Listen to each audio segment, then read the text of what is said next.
Hi friends, இப்போ நம்ம என்ன ஸ்டாக் பார்க்குறோன்னா, இருக்கிறதுலே மோஸ்ட் டிமாண்டான மாடல் இன்னைக்கு மார்க்கெட்டில் பார்த்தீங்கன்னா ஐஃபோன் 13 மினி தாங்க. அது இப்போ நம்ம கிட்ட புது ஸ்டாக் இருக்குது. பட் ஆனால் வாரண்டி முடிஞ்சிருச்சு. ஓகேங்களா? புது ஸ்டாக் எப்படின்னு சொல்கிறேன்னா, நமக்கு அதோட சைக்கிள் கவுண்ட், அதாவது பேட்டரி சார்ஜிங் சைக்கிள் கவுண்ட் வச்சே கண்டுபிடிச்சிடலாம். ஃபோன் பார்த்தீங்கன்னா கேபிள் யூஸ் பண்ணல. ஃபோனும் அதே மாதிரி சீல்டு கட் கண்டிஷனில் தான் இருக்குது. ஒரு டென்ட் ஒரு ஸ்க்ராட்ச் கூட கிடையாது. இது actually USA piece. Like XR இந்த இது எப்படியோ அதே மாதிரி தான் இந்த பீஸும்.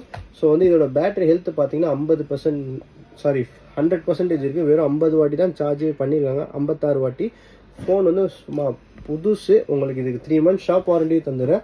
இதோட ப்ரைஸ் எவ்வளோன்னு பார்த்தீங்கன்னா 37,000 தரேன். ஓகேங்களா? இது நம்ம ஒரு கஸ்டமர் கேட்டிருக்காங்க. வேண்டவங்க எனக்கு கால் பண்ணுங்கள். அவைலபிலிட்டி இருந்தால் நான் சொல்கிறேன். ஓகேங்களா? இது வந்து 13 மினி 5G. ஓகேங்களா? ஃபோனை பார்த்துக்குவோம். இதுலேயே வந்து நம்மளோட 256 GB இருக்குது. ப்ரைஸ் 36,000. வேணுறவங்க போய் டிஸ்பிளே நம்பர் கான்டாக்ட் பண்ணி பர்ச்சேஸ் பண்ணிக்கோங்க.